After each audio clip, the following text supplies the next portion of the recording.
श्री शिवाय नमस्तुभ्यम। हर हर महादेव। गुरुजी पंडित प्रदीप मिश्रा जी के द्वारा शिव महापुराण कथा चल रही है, जो कि 17 अप्रैल से शुरू हो गई थी और आज 22 अप्रैल की शिव महापुराण कथा पूर्ण हो चुकी है। आज 22 अप्रैल 6वें दिन की कथा थी। इस कथा को आप 2 बजे से 5 बजे तक आस्था चैनल यूट्यूब के माध्यम से सुन सकते हैं। आज की कथा में गुरुजी ने इन उपायों के बारे में बताया है कि कंधे से लेकर कमर के बीच के जो भी दर्द हैं, उनसे जुड़े जो भी रोग हैं, उनके लिए एक नया उपाय बताया है। दूसरा, गंगेश्वर महादेव के नाम से किए जाने वाले 2 नए उपायों की जानकारी दी है।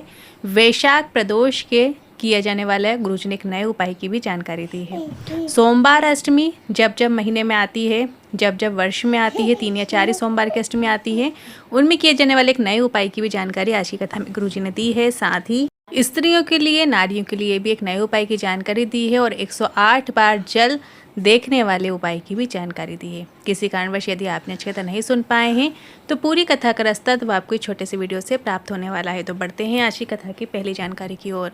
गुरुजी ने कहा, जीव जब शिव का हो जाता है तो जीव के जीवन के सभी दुख शिव के हो जाते हैं। बढ़ते हैं अगली दूसरी जानकारी की ओर। 4 स्थान ऐसे हैं जहाँ बैठने से कीमत बढ़ती है। 1, यदि आप माँ के पास बैठते हैं तो आपकी कीमत बढ़ती है। दूसरा, पिता के पास यदि आप बैठते हैं तो आपकी कीमत बढ़ती है। तीसरा है गुरु, जो गुरु हैं उनके सामने, उनके साथ में यदि आप बैठते हैं तो आपकी कीमत बढ़ती है।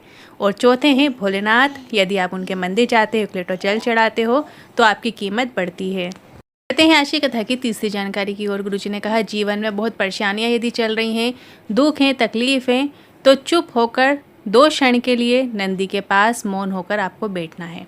ना आपको कुछ बोलना है, ना आपको कोई स्तुति करना है, ना कोई मंत्र जाप, ना कोई नाम जाप। चुप रहकर बस आपको बैठ जाना है। तो नंदी आपके चुप रहने के भाव को भी शिव तक पहुंचाने का कार्य करते हैं। जीवन में कभी कभी मौन रहकर भी प्राप्त किया जाता है, इसलिए हर जगह आपको बोलने की ज़रूरत नहीं है, ये आपको ध्यान रखना है।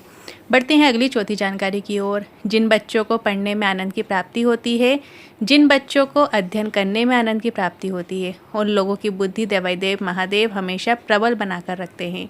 इसलिए आपको हमेशा अपनी रुचि अपने लक्ष्य की ओर रखना चाहिए।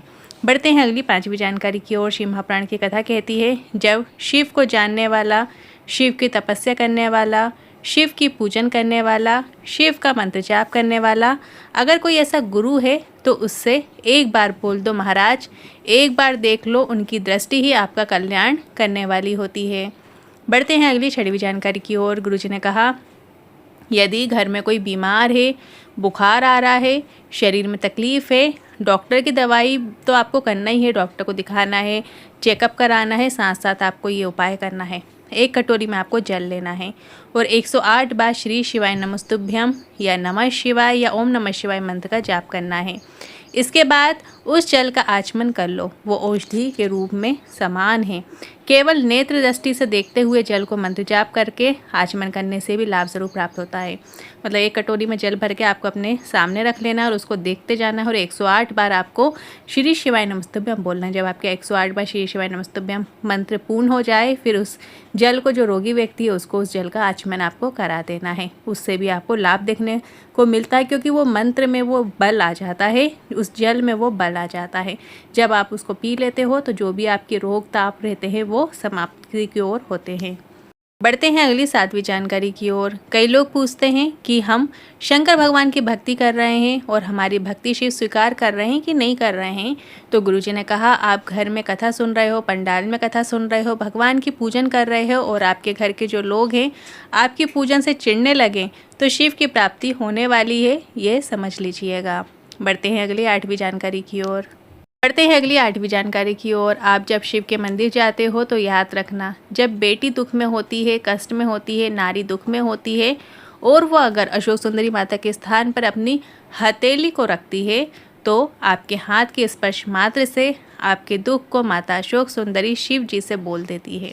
ये उपाय आप कभी भी किसी भी दिन कर सकते हैं। सिर्फ आपको अपने सीधे हाथ की हथेली जो है माता अशोक सुंदरी के स्थान पर स्पर्श करना और अपने मन की जो व्यथा है, अपने मन के जो भाव है माता अशोक सुंदरी से कह देना है।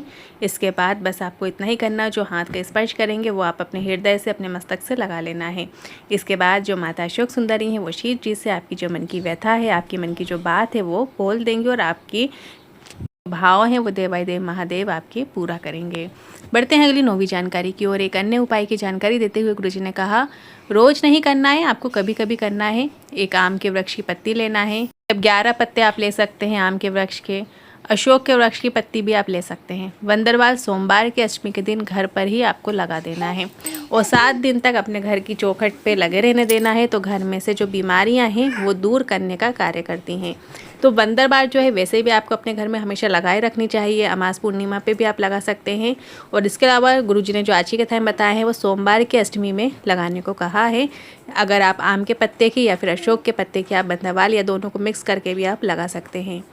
बढ़ते हैं अगली 10वीं जानकारी की ओर। वंदरवाल का महत्व बताते हुए गुरुजी ने कहा, आम, अशोक का जो वृक्ष है, पीपल का जो वृक्ष है, नीम और आम, इनकी वंदरवाल लगाने का बहुत महत्व होता है। बढ़ते हैं अगली 11वीं जानकारी की ओर। गुरुजी ने कहा, संतान सुख नहीं है। 15 से 20 साल निकल गए, सब कुछ करके देख लिया, कुछ लाभ नहीं हो रहा है, तो डॉक्टर के इलाज के साथ आप ये उपाय करके देखिए। प्रदोष के दिन आपको ये उपाय करना है। पीपल और आम की वंदरवाल आपको लगाना है। प्रदोष के दिन आपको पीपल और आम के पत्ते की जो है वंदरवाल आपको लगाना है और अगली प्रदोष तक आपको लगी रहने देना है। प्रदोष में इसके बाद जो अगली प्रदोष आएगी उसमें आपको ठंडी कर देना और फिर नई लगा लेना। ऐसा आपको 4 से 5 प्रदोष करना है। मतलब जैसे जो अभी प्रदोष आएगी उसमें आपने आम और पीपल की वंदरवाल आपने अपने घर में लगा ली, फिर जो अगली प्रदोष आएगी उसको चेंज कर देना है, फिर दूसरी आम और पीपल की जो वंदरवाल है वो आपको लगा लेना है। इसके बाद फिर अगली प्रदोष आएगी, फिर आपको चेंज करना है। ऐसे करके 4 से 5 बार आपको अपने प्रदोष में अपने घर की चौखट पे आपको वंदरवाल चेंज करते रहना है और दूसरी नई लगाते रहना है। बढ़ते हैं अगली 12वीं जानकारी की और एक नए उपाय की जानकारी देते हुए गुरुजी ने कहा, नेत्र से जुड़ी यदि समस्या है, श्रवण से जुड़ी हुई समस्या हो, तो वैशाख का महीना तो अभी चल ही रहा है, रात भर किसी मिट्टी के पात्र में आपको जल भर लेना है। सुबह उस जल को गंगेश्वर महादेव का नाम लेकर शिवलिंग पर आपको चढ़ाना है और फिर उस जल का आपको आचमन करना है। आँख, नेत्र और श्रवण की समस्या में आपको लाभ देखने को मिलेगा। बहुत ही अच्छा और सरल उपाय है। सिर्फ आपको रात्रि में मिट्टी के कलश में या मिट्टी का जो दिया है या मिट्टी का पटका है उसमें जल भरना है और सुबह वही ठंडा जो जल है, शीतल जल है, वो आपको भोलेनाथ के शिवलिंग पर गंगेश्वर महादेव का नाम लेते हुए अर्पित करना है और फिर उसी जल को आपको अपने लोटे में झेल लेना है और फिर उस जल का आपको आचमन करना है। बढ़ते हैं अगली 13वीं जानकारी की ओर। कंधे से कमर तक यदि दर्द होता है या इस बीच में कहीं पे दर्द होता है, मतलब जो कंधे हैं और कमर है इसके बीच में किसी भी प्रकार का यदि दर्द शरीर में बना हुआ है, तो वैशाख प्रदोष में किए जाने वाले नया उपाय है।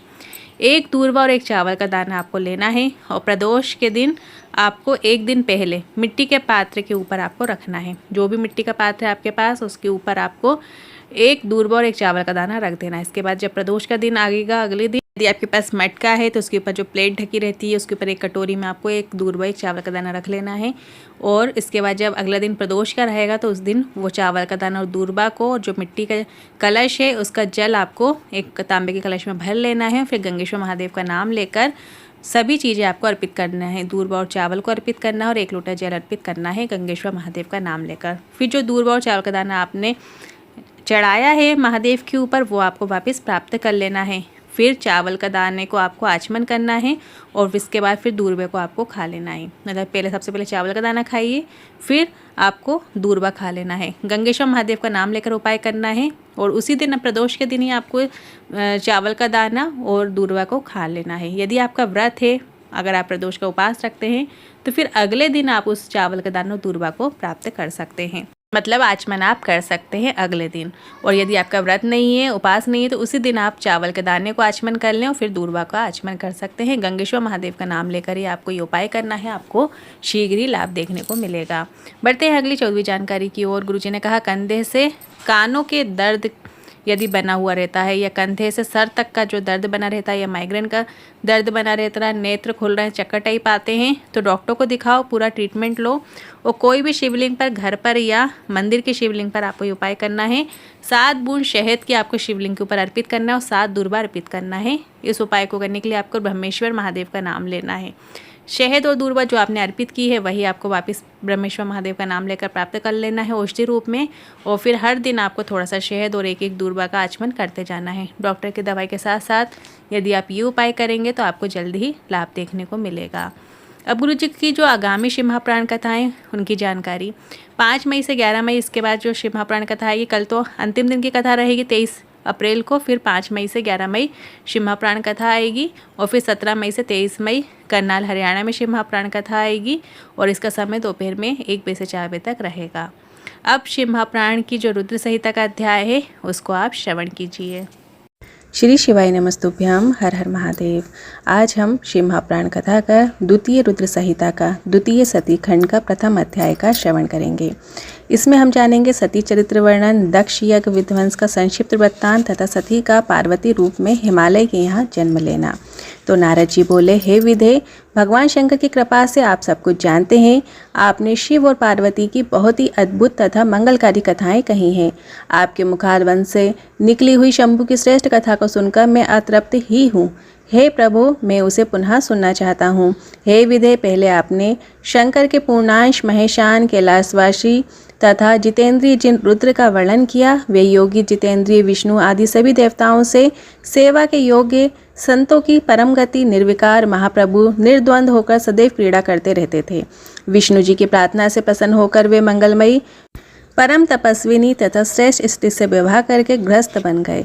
सर्वप्रथम वे शिवा दक्ष पुत्री हुई और तत्पश्चात पर्वतराज हिमालय की कन्या पार्वती के रूप में उन्होंने जन्म लिया। एक ही शरीर से वे दोनों की कन्या किस प्रकार से मानी गई, वे सती पुनः पार्वती होकर शिव को कैसे प्राप्त हुई, हे ब्राह्मण, ये सब तथा अन्य बातों को भी आप कृपा करके बताएं। तो सूत जी बोले, शिव भक्त देवर्षि नारद के इस वचन को सुनकर मन से अत्यंत प्रसन्न होकर ब्रह्मा जी कहने लगे। ब्रह्मा जी बोले, हे तात, हे मुनीश्वर, सुनिए, अब मैं शिव की मंगलकारिणी कथा कह रहा हूँ, जिसको सुनकर जन्म सफल हो जाता है, इसमें संशय नहीं है। हे तात, पुराने समय की बात है, अपनी संध्या नामक पुत्री को देखकर पुत्रों सहित मैं कामदेव के वाणों से पीड़ित होकर विकारग्रस्त हो गया। उस समय धर्म के द्वारा स्मरण किए गए महायोगी और महाप्रभु रुद्र पुत्रों सहित मुझे धिक्कार कर अपने घर चले गए, जिनकी माया से मोहित हुआ मैं वेद वक्ता होने पर भी मूढ़ बुद्धि वाला हो गया। उन्हीं परमेश्वर शंकर के साथ मैं आकर्णीय कार्य करने लगा। शिव जी की माया से मोहित हुआ मैं मूढ़ अपने पुत्रों के सहित ईर्ष्यावश उन्हीं को मोहित करने के लिए अनेक उपाय करने लगा। हे मुनीश्वर, उन परमेश्वर शिव के ऊपर किए गए मेरे तथा मेरे उन पुत्रों के सभी उपाय निष्फल हो गए। तब अपने पुत्रों सहित उपायों को करने में विफल हुए मैंने लक्ष्मीपति विष्णु का स्मरण किया। शिव भक्ति परायण तथा श्रेष्ठ बुद्धि वाले भगवान विष्णु ने आकर मुझे समझाया। शिव तत्व को भली भांति जानने वाले भगवान रमापति के द्वारा समझाए जाने पर भी विमोहित में अपनी ईर्ष्या और हठ को नहीं छोड़ सका। तब मैंने शक्ति की सेवा कर उन्हें प्रसन्न किया। उनकी ही कृपा से शिव को मोहित करने के लिए अपने पुत्र दक्ष से वीरण की कन्या आसिकनी के गर्भ से कन्या को उत्पन्न कराया। अपने भक्तों का हित करने वाली वही उमा दक्षपुत्री नाम से प्रसिद्ध होकर दुस्सह तप करके अपनी दृढ़ भक्ति से रुद्र की पत्नी हो गईं। विकार रहित बुद्धि वाले वे प्रभु रुद्र अपने विवाह काल में मुझे मोहित कर उमा के साथ ग्रस्त होकर उत्तम लीला करने लगे। उमा के साथ विवाह कर संतान उत्पन्न करने की इच्छा से अपने कैलाश पर्वत पर आकर स्वेच्छा से शरीर धारण करने वाले तथा सदा स्वतंत्र रहने वाले सदाशिव अत्यंत विमोहित होकर उनके साथ रमण करने लगे। उनके साथ विहार करते हुए निर्विकार शिव का वह सुखकारी बहुत सा समय बीत गया। किसी निजी इच्छा के कारण रुद्र की दक्ष से स्पर्धा हो गई। उस समय शिव की माया से दक्ष मोह से ग्रस्त महामूढ़ और अहंकार से युक्त हो गया। उनके ही प्रभाव से महान अहंकारी मूढ़ बुद्धि और अत्यंत विमोहित हुआ वह दक्ष उन्हीं महाशांत तथा निर्विकार भगवान हर की निंदा करने लगा। तरंतर गर्भ में भरे हुए सर्वाधिप दक्ष ने मुझे विष्णु को तथा सभी देवताओं को बुलाकर किंतु शिव जी को बिना बुलाए ही स्वयं यज्ञ कर डाला। रुद्र पर असंतुष्ट क्रोध से भरे हुए उस दक्ष प्रजापति ने उन्हें उस यज्ञ में नहीं बुलाया और दुर्भाग्यवश ना तो उसने अपनी पुत्री को ही उस यज्ञ में सम्मिलित होने के लिए आहत किया। जब माया से मोहित चित्त वाले दक्ष प्रजापति ने शिवा को यज्ञ में आमंत्रित नहीं किया तो ज्ञान स्वरूपा उन महासाध्वी ने अपनी लीला प्रारंभ की। वे शिव जी की आज्ञा प्राप्त कर गर्भयुक्त दक्ष के द्वारा आमंत्रित ना होने पर भी अपने पिता दक्ष के घर पहुंच गईं। उन देवी के यज्ञ में रुद्र को भाग को ना देखकर और अपने पिता से अपमानित होकर वहां उपस्थित सभी की निंदा करके योगाग्नि अपने शरीर को त्याग दिया। यह सुनकर देव देवेश्वर रुद्र ने दुस्सह क्रोध करके अपनी महान जटा उखाड़कर वीरभद्र को उत्पन्न किया। गढ़ों सहित उसे उत्पन्न करके मैं क्या करूं, ऐसा कहते हुए उस वीरभद्र को शिवजी ने आज्ञा दी कि हे वीरभद्र, दक्ष के यज्ञ में आए हुए सभी का अपमान करते हुए तुम यज्ञ का विध्वंस करो। शिव जी की इस आज्ञा को पाकर महाबलवान तथा पराक्रमी वह गणेश्वर वीरभद्र अपनी बहुत सी सेना लेकर यज्ञ विध्वंस के लिए वहाँ शीघ्र ही पहुँचा। उसकी आज्ञा से उन गणों ने वहाँ महान उपद्रव प्रारंभ किया। उस वीरभद्र ने सबको दंडित किया, दंड पाने से कोई भी ना बचा। वीरभद्र ने देवताओं के साथ विष्णु को भी जीतकर दक्ष का सिर काट दिया और उस सिर को अग्नि में हवन कर दिया। इस प्रकार महान उपद्रव करते हुए उसने यज्ञ को विनिष्ट कर दिया। तत्पश्चात वह कैलाश पर गया और उसने शिव को प्रणाम किया। इस प्रकार यज्ञ का विध्वंस हो गया। देवताओं के देखते देखते रुद्र के अनुचर वीरभद्र आदि ने यज्ञ को विनिष्ट कर दिया। श्रुतियों तथा स्मृतियों से प्रतिपादित यह नीति जान लेनी चाहिए कि श्रेष्ठ प्रभु रुद्र के रुष्ट हो जाने पर लोक में सुख कैसे हो सकता है। उसके बाद सभी देवताओं ने यज्ञ की पूर्णता के लिए भगवान रुद्र की स्तुति की। उस उत्तम स्तुति की सुनकर रुद्र प्रसन्न हो गए। उन दीन वत्सल भगवत रुद्र ने सबकी प्रार्थना को सफल बना दिया। अनेक प्रकार की लीला करने वाले महात्मा शंकर महेश ने पूर्ववत कृपालुता की। उन्होंने दक्ष प्रजापति को जीवित कर दिया और सभी लोगों का सत्कार किया।